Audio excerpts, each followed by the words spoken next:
Hey everybody, welcome to this week's Roundup. I just want to give everybody a heads up that I have listed a bunch of random stuff on eBay, and I will probably be listing a few more things over the course of the next few days. Just some random junk, some stuff retro related, some not, but if you're interested, I tried to price them all very competitively, if you will. I stink at sales. I'd much rather just get something in the right hands than try to make a profit on it. So check it out if you're interested. I also got a subwoofer for sale, but I don't want to sell that. I don't want to ship it. I think you would probably save money just buying it on Amazon new. I'll leave a link just because why not? But if you're local to the area and you're looking for a pretty good subwoofer that is not magnetically shielded, so keep it away from CRTs, please let me know. But enough shameless shilling of my own stuff. Let's jump in and see what's been going on in the past week. First up, Todd from RetroFrog has just released a PC Engine to TurboGrafx 16 controller adapter that plugs into the front of the console and sits flush up against the console. So it's not a pigtail that dangles out. Now, all of these PC Engine to TurboGrafx or vice versa controller adapters should be pretty much flawless unless they're very badly built and the controller cable pops out. So there's no worry about lag. There's no worrying about which one performs better. As long as it's a snug enough connection, then you're good to go. This is a matter of preference. So I wanted to share some alternatives because, respectfully to everybody, there's no right answer for this. It's whatever you prefer for your setup. So if you wanted something like this, awesome. If not, one other alternative is to take a PC Engine multi-tap and then remove the cable from it and put in a TurboGrafx 16 extension cable, buy a junk third-party controller, but get the wire out from it and wire that in its place. And essentially, you could have a 4-to-1 PC Engine to TurboGrafx controller adapter. I'm also a fan of the adapters that are extension cables.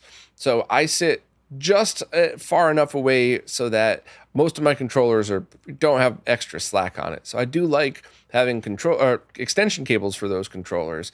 And in that scenario, I would really like to have something that was maybe a PC Engine controller to a PC Engine to TurboGrafx extension cable. However, it is my opinion, and this is just an opinion, you could feel free to completely disagree with this, that pigtail adapters usually drive me crazy. Now, in the case of the TurboGrafx, it would fit nicely into the port in front, and once your controller is plugged in, most people, including you, probably wouldn't notice the difference while you're playing. When I'm unplugging the controller and I hang it up when I'm not using it, I just don't like to have a pigtail dangling out the end, and I don't like to leave it at the end of my controller because if anybody saw my room tour, I keep my controllers in a box way up high and let the controller cables dangle out so they don't crimp or get that weird coily thing that happens to all old controllers. So I just don't have a place to put them. I hate having bins of pigtails. It's just maybe it's an OCD thing. I'm okay with all of that. So when I saw this, I just thought, that would be better for my personal setup, which means there's got to be a handful of other people out there that think so as well. So check out the post, check out all of the solutions that would be able to convert these back and forth, and just know that as long as your controller actually plugs in and fits correctly, they're all going to perform the same because it's just a pin difference. It's not an actual conversion of anything. I just wanted to kind of lay this all out there for people that may not have understood all of that. I probably should have opened this section with, if you already know about the controller differences, skip it, but whatever. Hopefully you took a fun trip down controller options for PC Engine and TurboGrafx with me. Next up, developer Richard Wyke has just released an open source homebrew reverse engineered version of the N64 Gameshark. And this implements the original LZ9 FC17 GAL on an Altera FPGA, essentially making this an FPGA clone of the original Gameshark. And there's another version available that is a pro version that has a full parallel port functionality built in. So if you wanted to, you could take a broken Gameshark and transfer the card reader over to it as well. And this is one of those projects that at the moment, for your average N64 user, is not something that you'd probably want to chase down. I mean, no disrespect, just give me a second here. Because, Gamesharks are still really cheap and really available compared to a lot of other things in retro these days. I think the importance of this project is for development and obviously archiving that original chip that's now in FPGA form. If you wanted to make your own, you absolutely could. I don't know of any stores making them, and my guess would be that if somebody did a run of production, they would be far more expensive than an original Gameshark used. But I absolutely love that the developer took the time to do this, and I believe they were working on other Gameshark type devices as well, because I'm not sure if anybody has reverse engineered the chips on those. The functionality, sure, but I don't know if anybody's actually done the FPGA implementation of it. So this is one of those things that today my fellow nerds are probably going to be nodding, going, well, that's really cool. But my gut is telling me that in the future, somebody's going to be going back to this project and using it for things that we wouldn't even think about yet. So thank you very much to Richard for doing this. If any devs out there want to take a look, all of the links are everywhere you need it, including links to an original N64 Gameshark if I just sparked your interest in that. But at the moment, I think I'm just recognizing this as a very awesome development accomplishment, and I wanted to give shout outs for that. But also curb expectations and stuff like that. There isn't going to be a $5 Gameshark clone available anytime soon, but we'll see where the future brings for this. The developer Infidelity has just released a major update to the Zelda NES to SNES port, and there's a bunch of really cool stuff in here. First, you're able to cycle through weapons on your second button, your sword is always the same, using the L and R triggers without entering the menu. You could just be walking around, and if you hit the triggers, you could scroll between weapons that way, which is not only a really handy feature, but this takes this project immediately now beyond a port, and it adds a lot of extra functionality because the code needed to be digged into. This isn't just a trivial thing where you would add a flag for it. This is now digging into modifying the ROM, which I think is awesome and a really cool, creature comfort that they probably would have had in the original if it were officially ported to the SNES. Next is probably my favorite update, though. If you hit pause just by hitting select and then you use just the left and right arrow on your D-pad, you could toggle between different color palettes. And this is huge because the NES generated its colors in composite video, which means whichever TV you had and whichever chip it was using to decode composite into RGB, that would have basically its own look to it. So all of those arguments throughout the years of people who insisted they remembered it one way on their personal TV, a lot of them might have all been correct because they might have actually been remembering it the exact way that their TV had processed the image. So it's always such a hard thing to figure out what's the best palette for the NES. And my personal opinion on this is while I mostly use the Kittrinks palette, I switch on a per game basis usually. So that's the one I normally use, for everything, but every once in a while, depending on the display, I might switch. So on a flat panel, I'll probably always stick with that, but on an RGB monitor, very often I'll find myself switching over to the Sony CXA palette or a bunch of the Firebrand X ones. I think I always really loved the Smooth palette. So that's why it's so important that Infidelity added this, because if you're playing on a CRT and you're remembering this from when you were a kid, then you're probably going to want it the way you remember it. And on the flip side, if you've never played this game before, there just might be a palette that really is more appealing to your eye, or just stick with the Kittrinks one, because I think that one is very, very accurate to what the colors probably should have been. So that's another massive update. Also, CD quality MSU1 sound is now available for it. And that means because the developer Infidelity already did all of the work of getting the soundtrack in, now we could have people, the Zeldix forum is usually the place to go for this, but now we could have people add whatever other soundtrack they want to this. It's a little challenging, but not nearly as hard as actually adding the MSU functionality to begin with. So that means people could do things like take the original Famicom soundtrack, which was different, and hopefully use the right console revision and hopefully use MD4A approved equipment. But you could technically rip the Famicom soundtrack and then have it as CD quality audio piped into this. You just would have to have somebody do the work to do it, or you could port any other version of the soundtrack over. Somebody else had already ported just the overworld soundtrack from the BS Zelda game, which I thought was a pretty cool touch. But that's another thing where there is no right or wrong answer. It's whatever your ears prefer. So if you are hoping to get another soundtrack for this one, maybe look into what it takes to get this done and see if you want to contribute to the project. And hosting the audio files should be pretty easy places. So that is another one that is, it's another factor I think is pretty awesome. And in order to enable MSU1 audio, all you have to do is start the game, and you get to choose between them right before the main title screen. And it's the same save game file. So if you want to play through some of the game with the original soundtrack, hit save, start from the beginning, and not the beginning, start from, where you left off, and then switch over to the MSU soundtrack. You could do that, which is absolutely awesome. And on top of that, Infidelity used what he learned on this to add some other updates to the previous two games, Mega Man 2 and 4.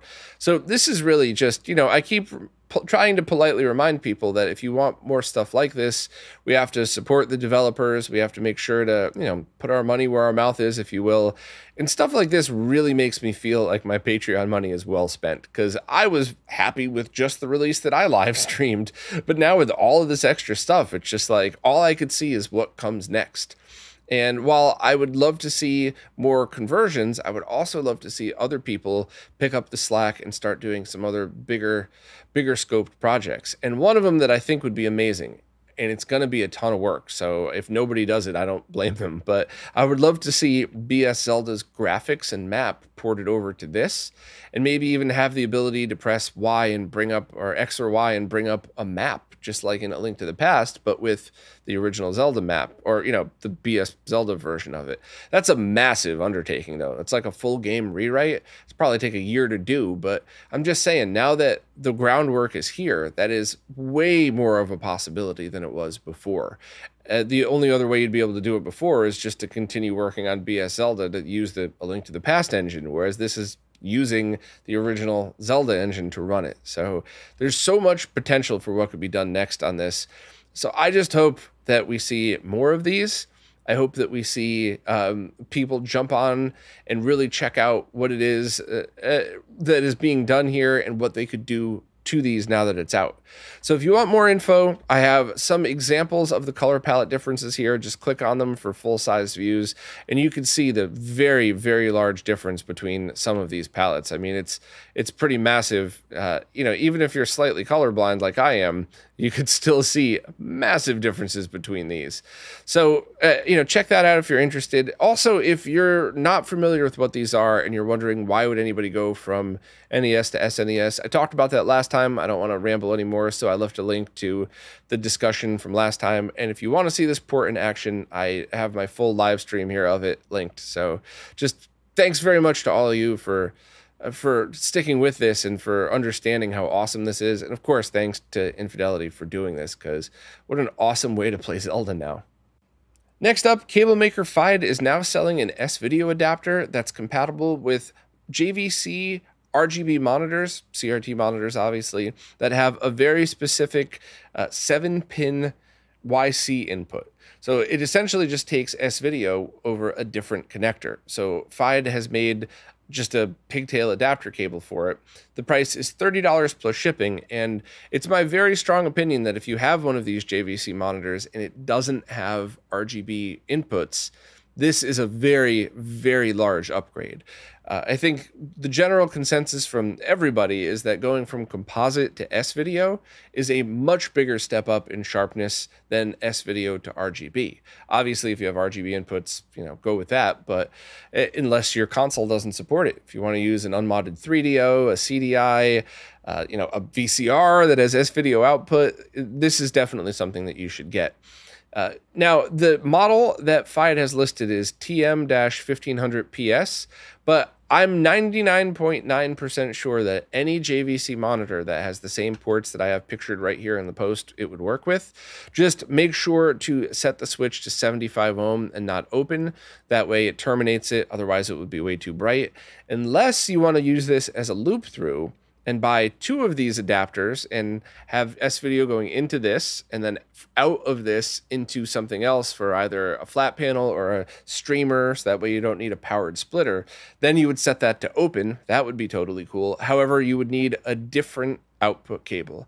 Fide said he could do it. You just have to send him an email or a message through the eBay store and say, I want 1 input and 1 output or something, and it should be about the same price. So all other details are right here in the description, as well as a link to it. And also, Fide, am I pronouncing your name right? Sorry if I'm not. I hate when I get it wrong, but I'm trying.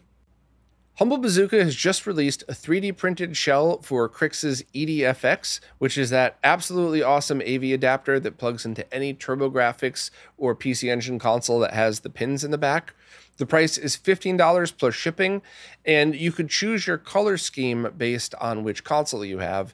So if you have a white PC Engine, if you have the darker gray or lighter gray PC Engine, or just the TurboGrafx, the color scheme should match enough where it would kind of blend in. It's not going to be a perfect match for, 30-plus-year-old injection molded plastic, but the look and feel is definitely going to be there. And, this is a case, so it's not like a performance upgrade, but I do think it looks better than the Plexi shell. There's always that argument of you can keep dust out, which is nice. So overall, you don't need this, but I would want it. I think it looks really cool. So at the moment, Stone Age Gamer is selling this, and Crix is still selling the EDFX. So you'd have to buy them from 2 different places. Hopefully, Stone Age Gamer could just get stock of all of that at some point soon, just to make it easier for people to order. But I really like it. I'm really glad it's available. And if you want more info on the EDFX, check out the post and then check out the other live stream I did, because at the moment, it is my absolute go-to recommendation for plug-and-play devices that get composite and RGB out from the TurboGrafx and PC Engine. It's really well priced. It gets you everything that you would need, and the only one out there that could arguably give you more functionality would be the engine block, which is Renee's, that also outputs S-Video and has a couple of extra options for output. But this one, the EDFX, also allows for stereo audio via the Turbo EverDrive Pro, whereas the engine block, I think it could probably be redesigned to accommodate that, but I don't think it does at the moment. So right now, this is definitely my go-to for plug-and-play adapters. There are some internal ones that are great as well. Check out Tito's video about the one that Zaxor did, but for plug-and-play, this is probably the one you want. Retro Fighters have just opened pre-orders on another run of the first controller that they ever made, the Jab, which is both an NES and USB controller. The price is $25 plus shipping, and they should arrive at customers within a month. This one's kind of interesting, and I kind of have some thoughts on it. And the good is I could completely understand if you like the shape and feel of Retro Fighters controllers. You want 2 thumb buttons, 2 triggers, and 2 analog sticks, as well as a D-pad, and you're going to be using it as a USB controller and an NES controller. So there are definitely people who are going to look at this and go, oh, that's definitely for me because I'm going to be using it for A, B, C, D, whatever else. But as an NES controller, does anybody need an NES controller with 2 analog sticks that, one of them that controls the buttons and stuff like that? I don't really know. And that one's got to be up to you. The other thing too is they still haven't listed latency of any of their controllers. Pork has on the Mr. Add-ons website and the latency sheet, thankfully, but it would still be nice to see controller manufacturers post this, because this is also their first controller ever. So have they changed USB controller chipsets? Have they updated it? Has there been tweaks to it? So I would like more information about this. Also, oddly enough, it's not compatible with the Analog NT Mini. If you could afford one of those, you could probably afford a bag full of NES controllers. I'm sorry. I had to. I can't not be a dick when it comes to that stuff sometimes. Sorry. But yeah, I don't know. I like it. I think it's cool. It's not for me, but I definitely wanted to talk about it, at least for a quick minute, because I guarantee that people who are watching or listening right now are like, oh yeah, I love Retro Fighters controllers. It'd be perfect on my NES or Mister through emulation. So I wanted to mention it. Links are all there if you want to purchase, but respectfully, I'm going to skip this one. I like the original NES controller. All right, I'm going to skip to the end real quick, then I'm going to go back and explain. If you have a time sleuth and you haven't been able to get readings out of some LCD monitors, even after messing with the brightness, take a piece of standard printer paper, stick it between the time sleuth and the monitor, and try it again. If that doesn't work, try lowering the brightness, and that might fix it. So that's really it, but there's some backstory to it that my fellow nerds would definitely find interesting. If you don't care, please skip to the next section. But I did a live stream last Saturday that I had like a deep technical stream planned, and I just was like, I'm not in the mood. I want to do something fun today. So my friend Chris donated 2 monitors for me to test. I did a whole bunch of testing on them, and one of them was an older Dell LCD monitor that had every input. So I was really curious to see how much latency it had, which it was fine. It was really more of a test monitor, but I couldn't get latency readings on it. So Greg from Laser Bear happened to be on stream and said, try putting a piece of paper in between. I said, all right, well, I already took out my polarizing filter for my camera. I have one of those adjustable ones that you could twist the end just like a focus ring, but it makes it darker or lighter. So I said, well, let me try this first just in case. And I tried that and it did nothing. So I said, all right, well, I guess I'll try Greg's trick, put the piece of paper in, and it worked immediately. So I put the other monitor back that I couldn't get any reading on whatsoever. Same thing, put the paper back, no reading, but then I just turned down the brightness a tiny bit. It worked perfect through all the inputs, throughout the entire rest of the stream. All it was just adding that piece of paper and lowering the brightness. It acted as a diffuser. So that way I was able to get a more accurate reading. Now, I do realize that sometimes how the brightness is configured might affect latency a tiny bit. I don't mean to be rude, but if you're testing an older beat-up LCD monitor like this one, you probably shouldn't expect the best latency anyway, although this had 9 milliseconds, which is respectable, definitely. So, well, 9 milliseconds through most inputs. It had 40 through the analog inputs and when 15 kilohertz signals were sent to it. So it definitely had its use case there, but I just really wanted to share this because this was one of those things that just makes me so happy. Like I'm just kind of messing around with friends on stream, testing some stuff, learning some things for me, but sharing it with people. And we just stumbled across a trick that will help everybody that owns a Time Sleuth. All just because Greg threw out a suggestion and I was like, sure, I'll give that a try. Why not? So thank you, Greg. Thank you, everybody in the streams who hangs out with me and keeps me company and motivates me to keep doing these, even though I'm sure they get very boring sometimes. So you're all awesome. And if you have a Time Sleuth, give a piece of paper a try. Nicole just posted a pretty cool technical write-up on her Nicole Express blog about the SG-1000 console from Sega. That was their first console, and the basis of it was also used for some arcade games. So the summary of it's on RetroRGB. If you're, not super nerdy, you might want to just scroll through this. If you are a fellow nerd that wants to dig into this stuff, definitely go to the main blog post and see. But here's kind of the full gist of it. Those games that are based on that original chipset can be modified to run on an SG-1000. And this is one of those, why are you doing it? Because we can type of things, but it's actually pretty neat. All you need to do is remap some of the memory on it. So you could make your own cartridge. If there's a flash cartridge out there, you could use that. And that would just work. So like, for example, if Crix ever did an SG-1000 ROM cart, you should just be able to patch the ROMs and have it run that way, with one exception. The SG-1000 doesn't have a start button or a select button, so you can't have a way to start the game. However, one of the chips in there that does that's used to read the controllers has extra pins that aren't being used. So if you wanted to, you could just attach buttons to those pins, and that would act as your coin and test inputs. So this is one of those really neat things that, with all the love and respect to Nicole, most of us aren't going to do, but I have a feeling that most old school Sega fans are really going to appreciate that this was discovered and that it was the same chips, and probably read at the very least the RetroRGB post, but it would probably be a good idea to dig into Nicole's post on this. So I really appreciate these deep dives and the knowledge that I've gained from just going through these. So thanks to Nicole for continuing to do these. And what a very cool find. This isn't going to change the arcade world forever, but it's definitely going to make a lot of nerds think like, I wonder what other similarities are out there that we could kind of dig into. So very cool post. Thanks, Nicole. Retro Gamer Store has just opened pre-orders on an original color NES shell, or 2-color NES shell, as well as 2 more transparents, and there's some news on the Genesis 2 shell. So I'm going to skip to the end first, and there's a lot of stuff I want to talk about because I'm a huge fan of these things, but here's what you need to know. First, If there aren't more pre-orders placed for the Genesis 2 shell before September, that project's going to get canceled and everybody's going to get refunded.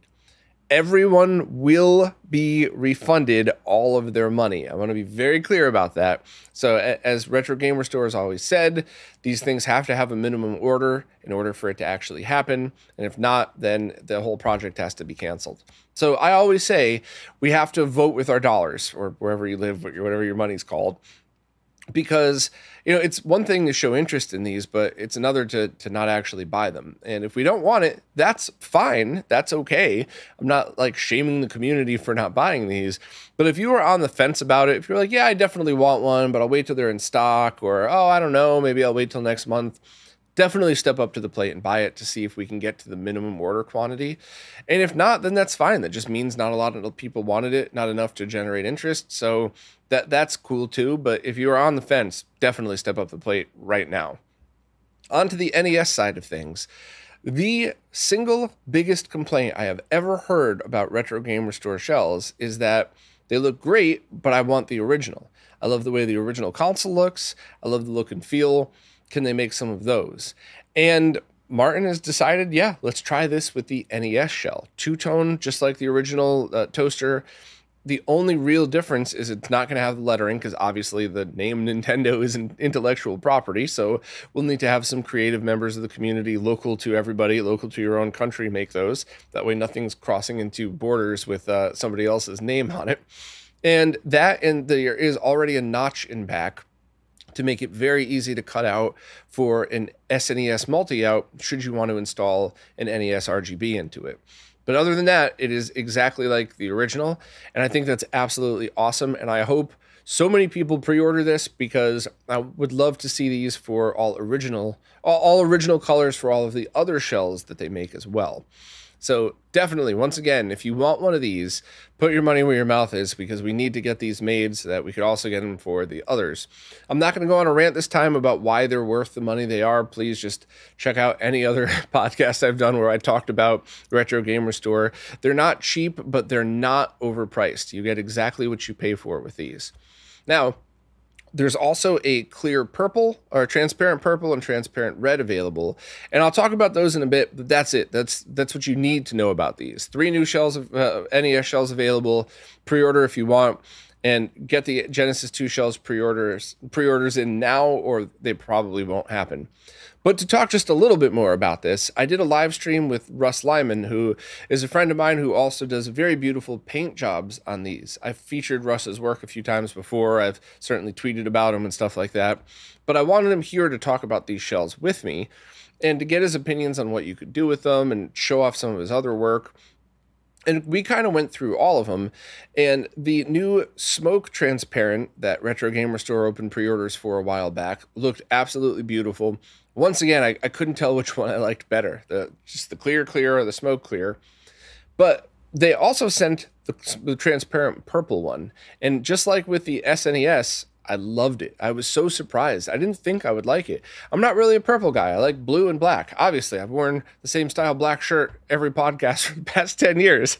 Clearly, that's one of my favorite colors. But once again, it really just shocked me how much I liked it and how cool it looked, especially when we had certain cartridges inserted. It just made the labels of the cartridges look awesome, or even just the transparent EverDrive shells.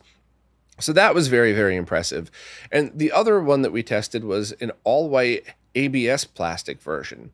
And that would probably be what would be used for the original colored one, as well as any of the other models of Genesis, SNES, if we're lucky enough to have Retro Gamer Store offer those in original colors as well.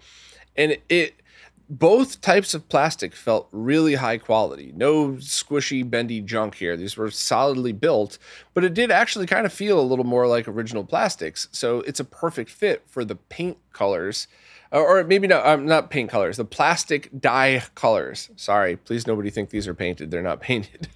But so I thought that was really cool, and it was great to see the quality of those. And even though it was a pre-production sample, so there were scuffs and stuff on it, the quality of the plastic was evident. You know, if you pick them up and squeeze them, it doesn't feel like a child could snap them into pieces. They feel like heavy-duty pieces of plastic like the originals. So that was a really good sign as well. Plus, it was a blast listening to Russ's opinions on these. I gave him the white one to take with him, and I think he's going to turn it into a Stormtrooper NES. I thought that was awesome. One other thing I did want to mention, though, does anybody know of aftermarket power and reset buttons for the original NES?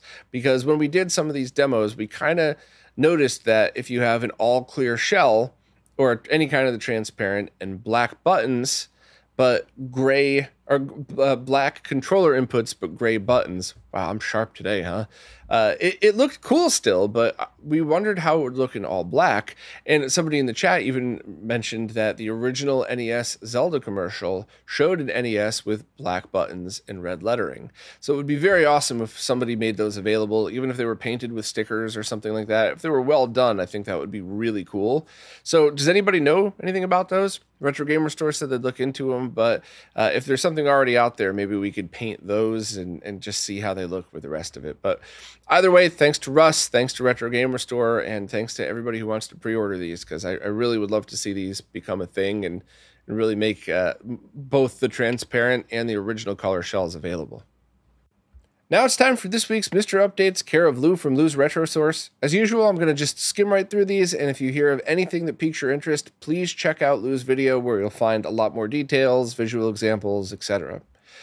Looks like RMC posted an image of an inoperable prototype PCB for the arcade game Lemmings, and Attract 17 recognized some of the custom chips and believes it could be a candidate for the upcoming RoboCop 2 core. So they're in contact, and that looks like it could be a pretty cool find. Next up, Adam Gastonow's new Game & Watch core has been released, and it even supports Tiger Electronic handhelds. In this release, there's a total of 89 supported titles. That's pretty cool. Robert updated the progress of the N64 FPU and let us know that 83% of the tests are now passing. There's only 3 instructions left to be implemented. That's progressing really fast. Awesome work as always. Pramod showed some more progress for the NARC core. On Twitter, he posted a video showing the core getting past the self-test, booting the game, and showing the high score screen. Eventually, the screen starts glitching out, but that's awesome progress. SRG320 posted the latest updates to the Sega Saturn core. It's under heavy development. There's no official builds yet. However, you could get user compiled builds or compile your own.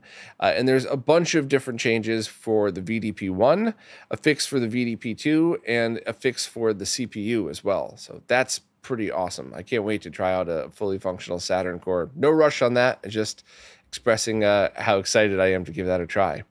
Next up, the Neo Geo CD Work in Progress core has been updated with a bunch of other features being added to it, like Unibios and CDZ support. And I think that's very cool because there's only a small handful of games that are worth playing over the original Neo Geo originals, but they're still worth playing. So it's really awesome people are taking the time to do that. And Hotego has added Crime Fighters to the JT Aliens core, and also Haunted Castle has been promoted to a public release. So as usual, if you're a Patreon supporter, you get access to all of the betas in whatever form they're currently in, and whenever they are good enough to be released to the public, everybody gets them for free.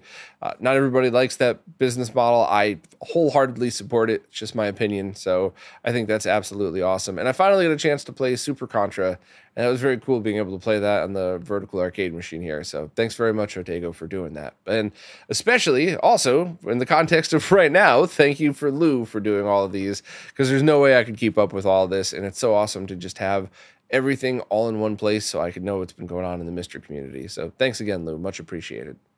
Lastly, I just finished a stream where I was testing some adapters from Antonio Valena. The adapters are, first, a JAMMA adapter that allows you to interface controls and video and audio through it to your JAMMA cab, but I also tried an I/O board and a Raspberry Pi adapter that allowed you to interface both of those through it as well. I'm going to have a full write-up by the time next week's podcast hits. I just wanted to let everybody know that all of the testing came out great. I had no problems with it. There were a few suggestions and things you might need to know, but certainly nothing that would say don't buy it. What's left is to follow up with Antonio on some of those questions and to do a real lag test on it using the Mr. Lag Test equipment. I'm sure the lag test result is going to come out fine, but before I do an official post on it, I want to make sure that I dot all my I's and cross all my T's, if you will. So if you want a real live step-by-step process of setting these things up with a million mistakes, all mine, not Antonio's. Check out the live stream. But if you don't have time for that stuff, or if me making constant mistakes annoys you, then just wait for the post. I'll summarize absolutely everything in the post, and it'll be a quick read. But I know a lot of people do like to see the live streams, and I never mind making mistakes with this stuff. I never mind doing that in real time, because if it's something I could make, then it's a mistake anybody else could as well. But so far, everything I found about the adapters worked great. It was just configuration stuff, and I got to confirm a few more things with Antonio. So I think it's a pretty cool solution, though, for people that want to have a Mister and a Raspberry Pi, and maybe even a MAME PC, and easily swap between them on a console or on an arcade cabinet. But anyway, check out the post probably by the time next week's podcast airs. Before I go, I just wanted to confirm there are no issues with the new analog consoles, the latest revision of the Super NT and Mega SG. What my guesses last week were mostly correct. If you don't care about this stuff, please just close the podcast. There's nothing after this. If you were nerd curious as to what this was all about, there's a very valid explanation. So I'll just kind of quickly run through that now.